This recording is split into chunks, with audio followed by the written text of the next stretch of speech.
Ramos and thank you, Moctezuma Esparza asked me if I would get involved, and I said on one condition, that my love interest either be Salma Hayek, J-Lo, Eva Longorio, or Eva Mendes. Si no, no hay nada, all right?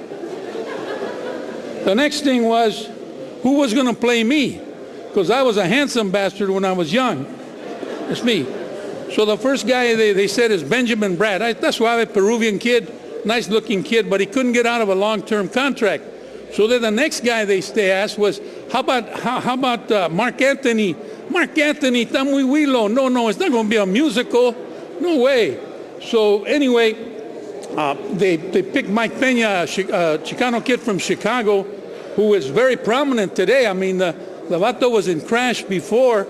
Now he's in a movie, a first-run movie with Will Ferrell. He's done movies with the cream of Hollywood, Redford and Streep, and several other big things. So no, he's a tremendous actor. He did a great job in mimicking me because of the movie. The movie itself was based on a documentary called Chicano.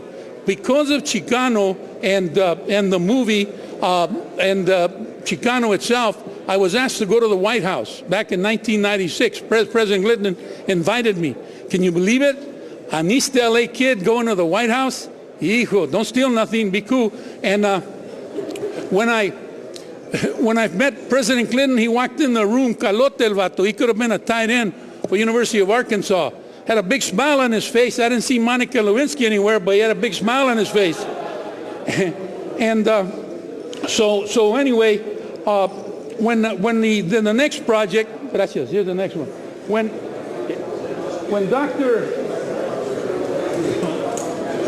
When Dr. Mario Garcia from University of California at Santa Barbara asked me if he could do a book on, he could we could co-write a book on some of my adventures, I said on one condition, that my love interest be Eva Longorio, Eva Mendes, Salma Hayek, or J-Lo. Well, ni modo, but it didn't happen. But anyway, this is the cover of the book. And again, muchas gracias, hermano. Thank you for holding it. You know, one of the things that happened because I got invited. No te vayas. No te vayas. One of the things that happened because I got invited to the White House, I had CIA clearance. So they started sending me funny stuff from the CIA. Finally, when President Bush was elected into office, the CIA really got heavy. They sent me different items, and one of them that I thought was very curious was a map.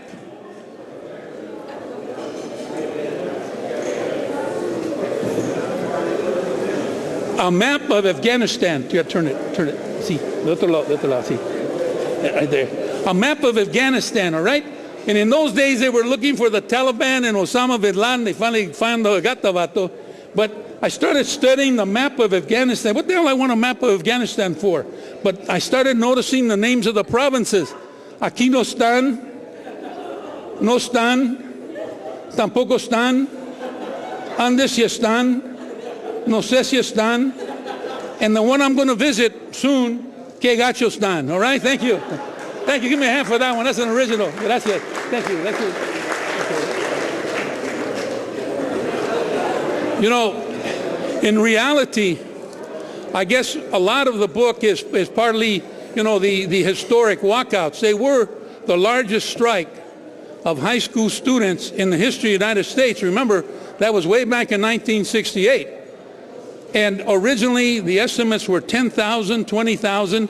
But when they did the movie in 2006, they did research and they found that it was really over 46 to 8,000 kids that walked out, because they were walking out not only from East LA, the schools in East LA, but the county schools, from Norwalk to Wilson, to the schools out this way, to the valley, to the West Valley. And even in Oxnard, kids were walking out. Orange County kids were walking out. So it was a lot of kids that walked out. Even elementary schools kids walked out. And so it really was amazing to see young people, the bravery of the young people. Because remember, not too long before then, 3 years before to be exact, down the street in Watts, They had a big protest. And what happened there? 36 people were killed at the hands of the police and the U.S. Army. People forget the fact that there were tanks rolling in Watts. So kids that led the walkouts 3 years later had seen that on television, not in black and white. I mean, not in color, but in black and white. And yet they thought that maybe this was going to happen to them. But regardless, in spite of that trembling, crying, they went. Nobody forced them. Nobody asked them to. They said, we're going to do it. And they did, in an attempt to make education better for folks they didn't even know, for you, their great descendants. That was a very extremely heroic act, because the seniors that were involved knew that there weren't going to be any changes for them. The changes came, interestingly enough, outside the schools. The changes came because the walkouts idea spread east. Universities started opening their doors to Chicano kids, something that was unheard of before. Harvard, Yale, Princeton, Brown started recruiting young people here in the Los Angeles area and other cities in the Southwest. You see, up until then, they assumed that most Mexicans were out in the farms, in the fields, working with Cesar Chavez. They realized very quickly that there were millions of Mexicans in cities such as San Antonio, El Paso, Phoenix, Los Angeles, San Francisco, Albuquerque, Denver, Colorado. So this then was the explosion of the universities opening up and down the state. You know, in 1967, we did a survey at UCLA, and they counted, now get this, a year before the walkouts, 87 young people with Spanish surnames at UCLA only. And I said, that figure's too high. You're counting the gardeners and the cooks. But by 1969, at UCLA, the roster showed 1,900 Spanish surname kids now enrolled at UCLA. And that didn't happen just there. It happened up and down the coast. And also in Arizona, University of Arizona State, Colorado State, New Mexico State. It spread. And that was a fantastic thing to behold, to see young people having the courage to have been able to do this. We owed them a tremendous debt of gratitude. In fact, the leadership that was nurtured and helped lead the conferences came from a little-known youth conference called the Mexican American Youth Leadership Conference that began way back 5 years before in 1963 at Camp Hess Kramer.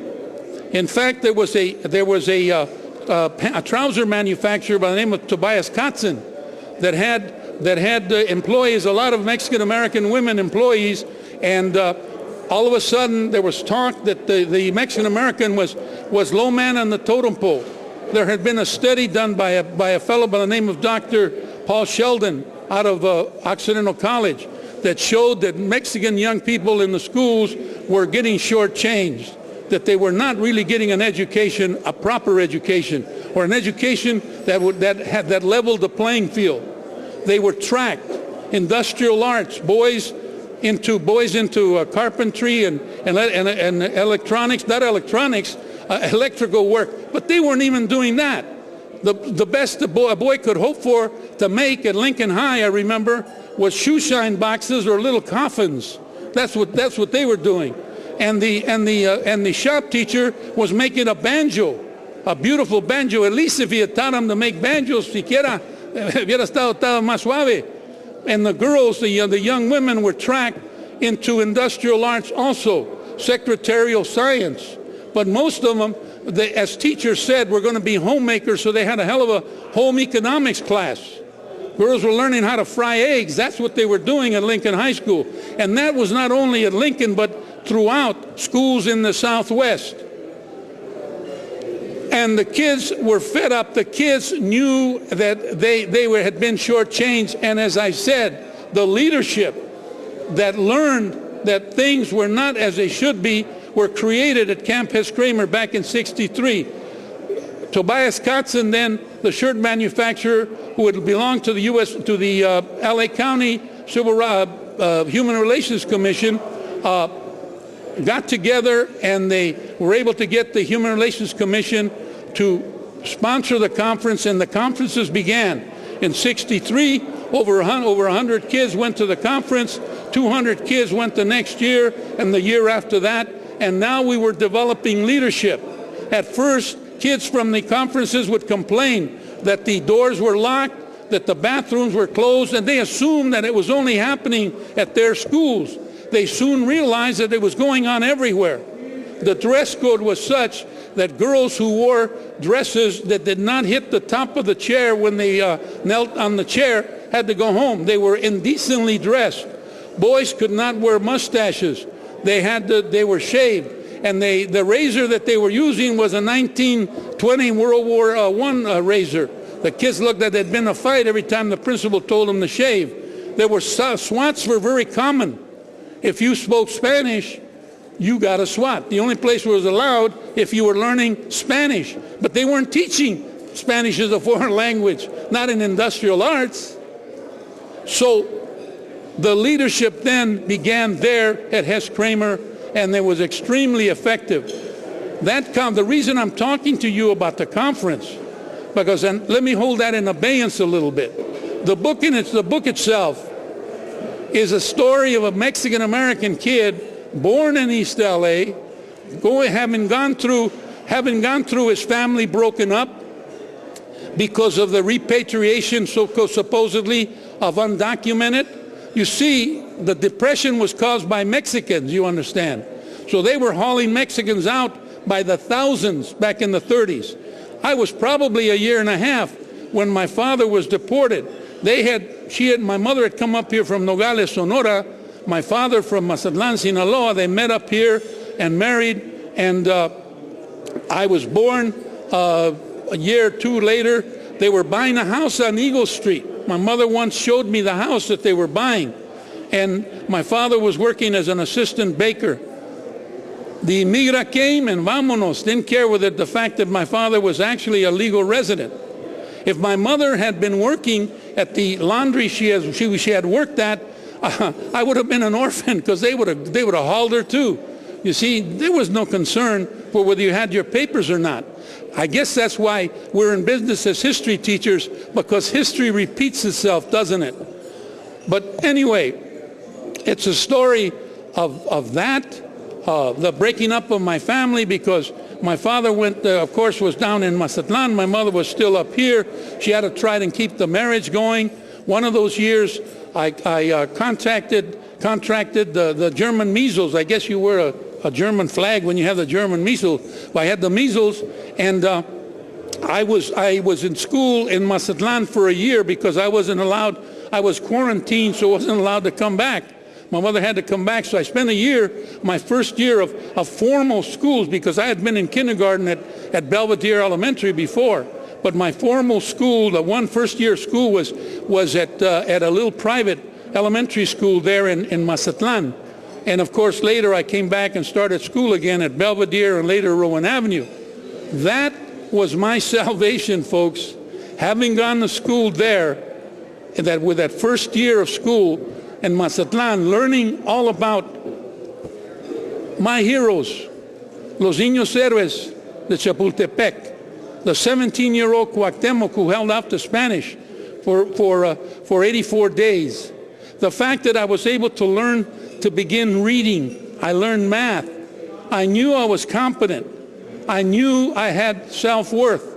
When I began school up here again, the only thing I was shy was having a very good command of English.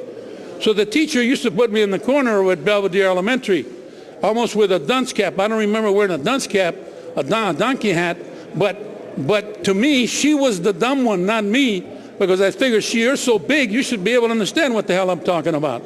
You see, and this in reality, folks, and I don't want to get into today, but this in reality is what the problem with the schools is today.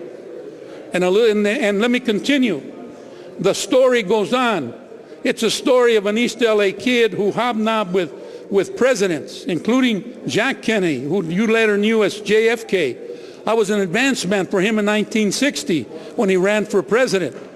I used to consider Tom Brokaw my friend. That's in the book.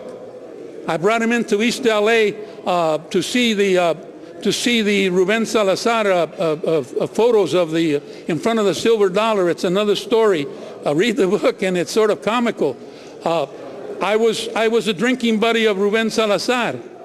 I was on a constant relationship with Cesar Chavez, Corky Gonzalez.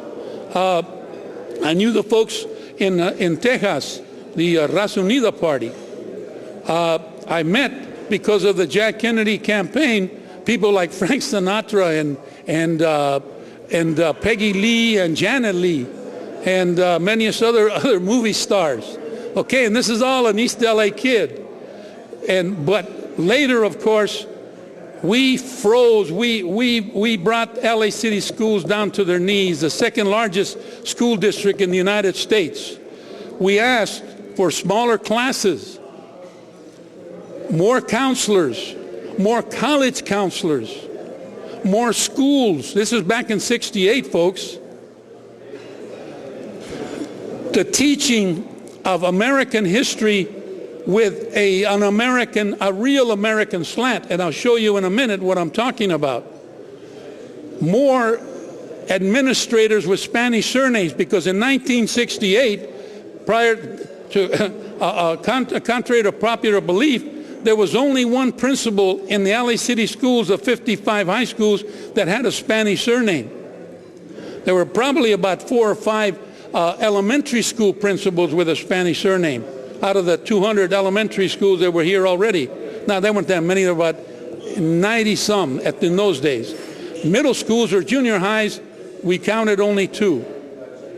But because of the walkouts and because of one of the demands was more administrators with Spanish surnames, today you almost have half of the administrators in LA City schools that with a Spanish surname. You've had superintendents with Spanish surnames. In fact, you had one just up until this last one. In 1968, the highest ranking Latino in LA City schools was a reading specialist, nowhere near being even a vice principal. All these changes you owe, and there was, if you walked into a school in 1967 and 1968 and couldn't speak English, you were in trouble, because most of the clerks only spoke English. We asked, or the students asked, that there be changes, that the community become brought into the schools to work in the schools. One of the big things they wanted was mothers to come in and work in the cafeterias so the food would get better. And that is all happened. Administrators today, you've got brown administrators all over the place. How come the schools didn't change as they should have? I'll tell you in a minute. But other changes happened. Walk with me over to City Hall. Look at all those brown faces in the city council. Look at your mayor. Look at the most powerful woman in California, elected official, Gloria Molina. Look at the state assembly, the state senate, loaded with Latinos, loaded with Mexicans. The Hispanic caucus, loaded with Latinos. The media, in those days, there were no Latino, when the kids walked out, there was no Latino reporters. All the interviews were done by white reporters, or there happened to be a couple of blacks. There were no writers for the Times, with the exception of one man, Ruben Salazar. But he was only working part-time. These were many of the changes that you saw on television, all because of the students. But why didn't the schools change? Why did they drag their feet? For 2 reasons. And I'll tell you, the powers that be are very happy that the playing field is not level. Somebody's got to do the manual labor. They sometimes confuse manual labor, Manuel Labor, with a Mexican first and last name. They get leery sometimes when we start talking about college education or college opportunity for all our young people. Reminds me of 20 years ago, maybe a little less. They invited me to go to Luminarias, the Optimist Club. In those days, there were many more non-Latinos in the Optimist Club. And what they were doing is giving $200 scholarships to each school that they were servicing, Sure, Montebello, and Garfield. So when it was my turn to speak, I said, you know what? That's not doing any good, because if a kid gets a grant to go to college and you give them money, they just deduct those $200 from the grant, so nothing's happening. I said, I got a better idea. Why don't you have a contest for each school each year, that the principal that is able to get the most seniors to take the SAT, to get the most seniors to apply to a four-year school, and to get the most seniors to apply for financial aid, that then would be the principal of the year, and you can have a banquet or a luncheon like this and give him a big trophy, and it's a perpetual trophy. He can have it for that year, so you can have competition. That wasn't well received. Many of the non-Latino businessmen said, wait a minute, not everybody wants to go to college. And I'm thinking, cabrones. The reason you're saying that is because if they don't go, you're able to hire them at a lower rate. And I got bombarded by the non-Latino members. Again, not all students want to go to college, but then I said, your children aren't they? They didn't shut up even then. Anyway, afterwards, some of the Latino members came up to me and patted me on the back and said, Sal, little boy, you tell them. I said, órale, hijos de la chingada, how come you didn't step up and say, what the hell's going on? Give me a hand for that. I am very happy to see that mostly brown faces are running this organization, and it really warms my heart. I hope to go back to the Optimists, and I know I'll see the same thing. But now I challenge you. As I mentioned, the youth conference that was running back in '63, I was part of it. I was one of the young teachers that volunteered to help. It's an all-volunteer thing, like you Rotarians are all volunteers. It's still running. It's limping. We've run it off and on since 1963. The alumni of the conference is the mayor, Gloria Molina, State Supreme Court Justice, former State Supreme Court Justice Carlos Moreno, Dr. Armando Vasquez, Araceli Lopez, and many more, many thousands of young people that we run through. And you know what the effect of the conference is since we've been running it? All these years, they did a study in 2000, between 2002 and 6, something like that. They did a study of what the effects were of a 3-day conference.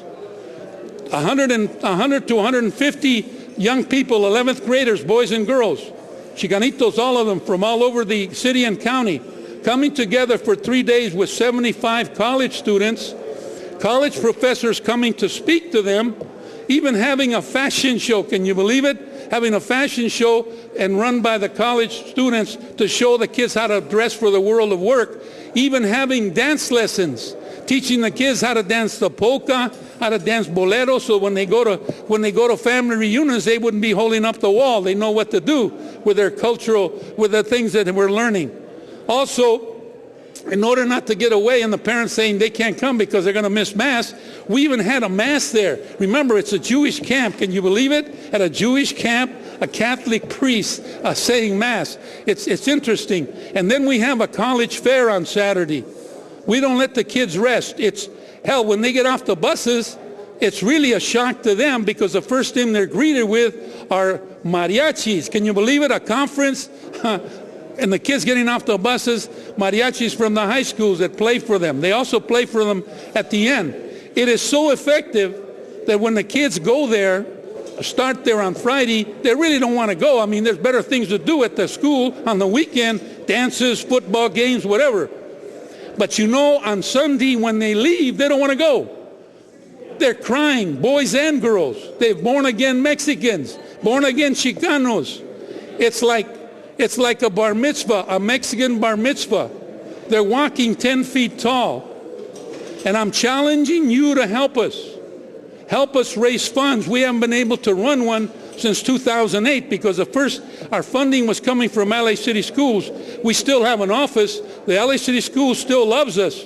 In fact, the board members claim that if they had 4 votes, we'd be in business.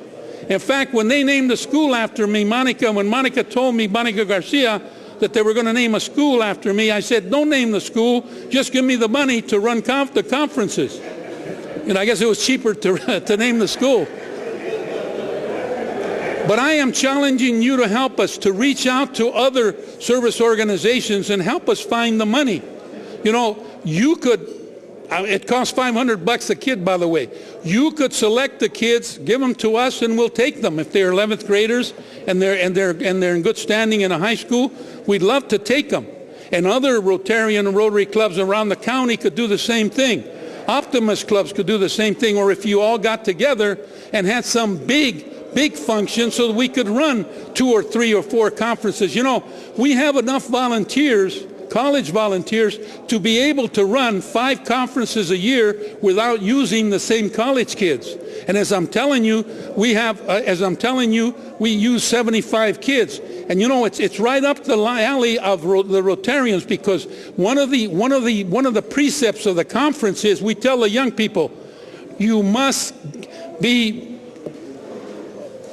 leaders in the community, good leaders with an education. And we don't mean just a BA, I mean get all your papers. And I don't mean your green cards, I mean your master's plus your PhD, and always willing to give a helping hand to those that come behind you. Now the results of that study that was done on the effects of the conference, 84 to 87% of the young people that go to that 3-day conference not only went to college, but graduated from college. That is unheard of. And I think that's one of the reasons why they're sort of slow in wanting to help us again, because we are creating leadership. We are creating leaders that have created leadership for the entire community.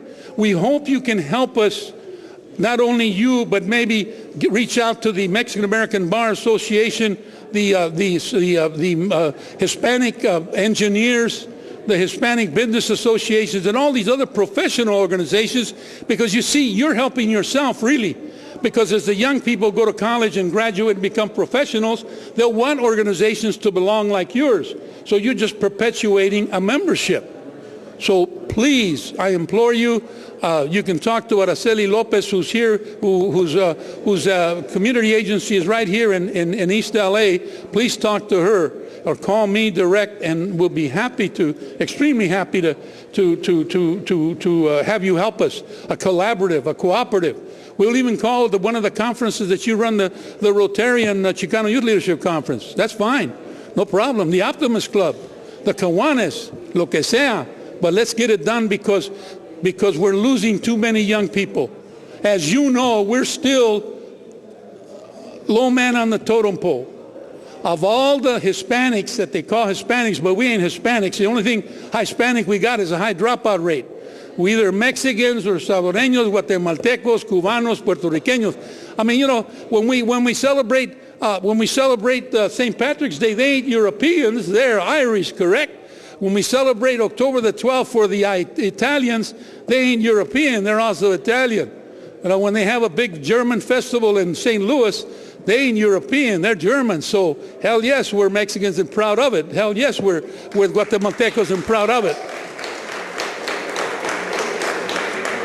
Let me spend a couple of minutes as to what could happen in the schools to make changes and show you how you were shortchanged in your education. I wasn't going to do it, but I spent so much money on these goddamn posters that I got to show you. Here we go. Hey, over here. All right. First of all, I'm sure they told you that this handsome man was the first sheriff of LA, Tomas Sanchez, right? So when you get busted, you can tell the sheriff, hey, I know who the first sheriff was. Say, he cabron, all right, here you go. Anyway, let me get into something real fast. I'll do a shocking thing first. Okay. Tommy, you all know who this vato is. George Washington, right? The father of our country. Now I implore you, I ask you, who's this vato? Why do I have him next to George Washington? You know why? This vato brought over 9,000 Mexican troops from Mexico, which was called New Spain, to help George Washington in the American Revolution. Mexicans were fighting in the American Revolution, you goddamn rights. They never told you that. Not only did they bring troops, but they brought 44 Mexican warships to blockade Natchez, Biloxi, New Orleans, and Baton Rouge against the British. All those Gulf states, all those Katrina problem states, ports. They were blocked. And not only they did that, but they brought money. They brought more money to support the revolution than even the French. Yet the French are the ones that, oh, Lafayette, we are here. Está suave. But don't forget the Mexicans. You got short change, brothers. Now,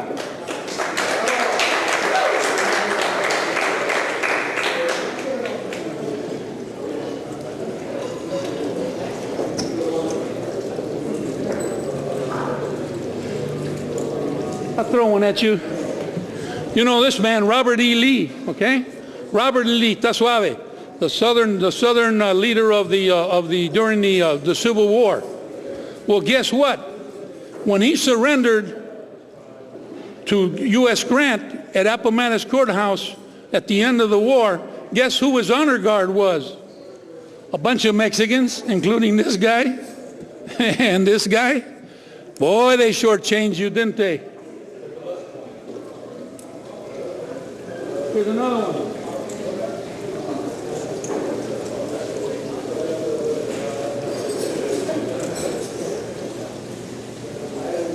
I won't do too many more, but I'll. Okay, let me get to this fella here. All right.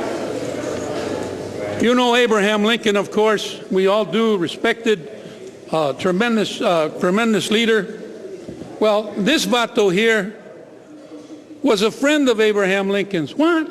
Who was this vato? Mariano Vallejo. Lincoln had Mexican friends? Seguro que sí.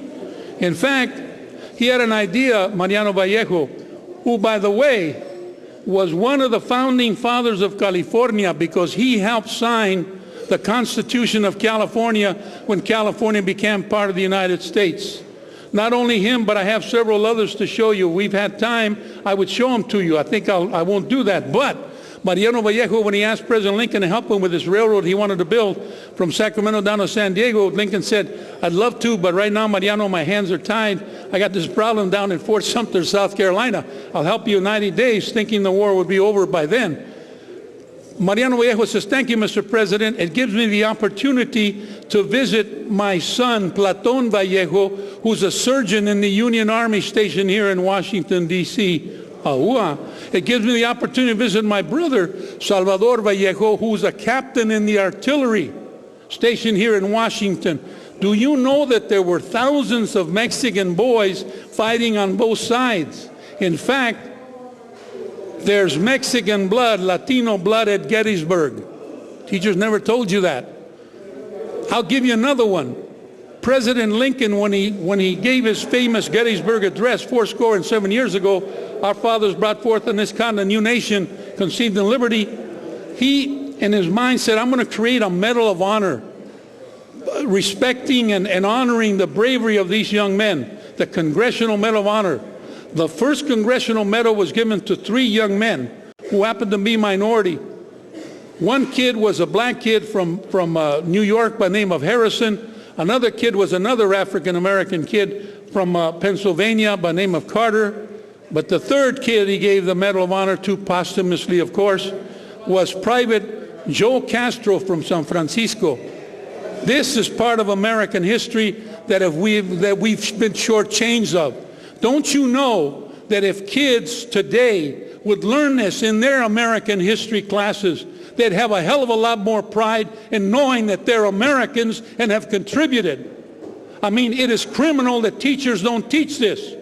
They've asked me sometimes, once in a long while, teachers ask me to speak in their schools because they know I'm going to raise hell with them. But the ones that do say, Castro, where do you get all that information? I said, a very dark, mysterious place called the library.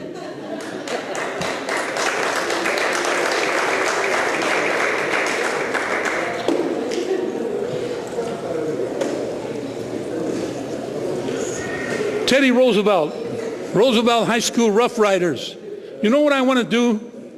I want to make sure that before I die, on the wall of Roosevelt on the 4th Street side, there's the names of some of the Rough Riders that made Teddy Roosevelt famous in the Spanish-American War. All his regiment, including the captain, the first sergeant, and many of the people there, many of the people that were involved as Rough Riders. And guess what? Most of them will be Spanish surnames because most of them were New Mexicans from New Mexico. That would be something, wouldn't it? Put a lot of raza names there. Rough Riders, órale cabrones, pa que sepan.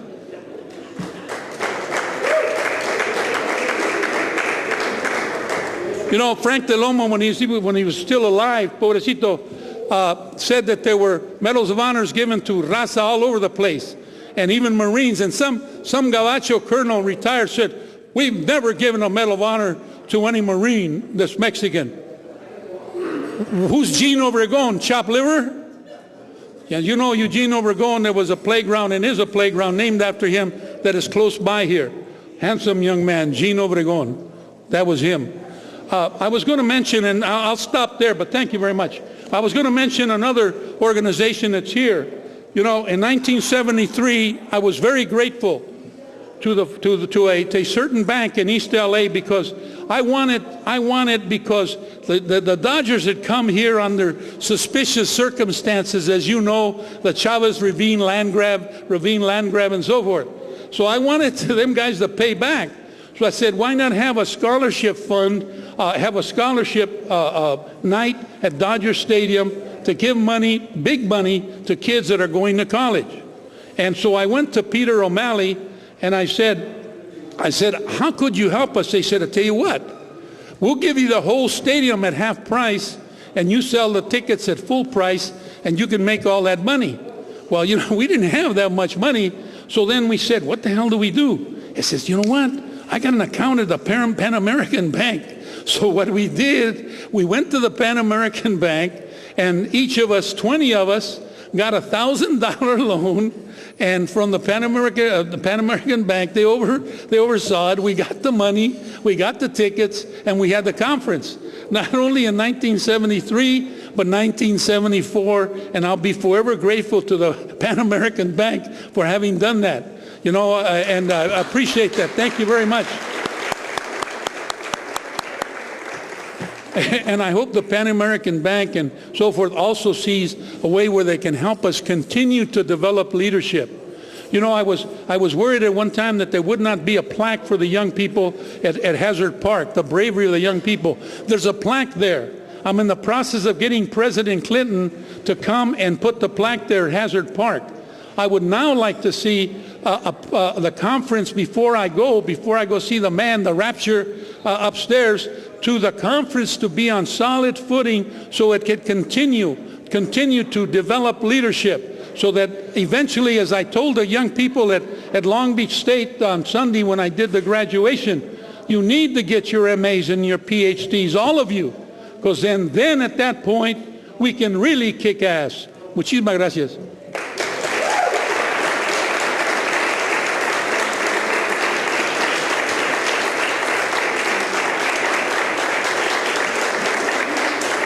Thank you.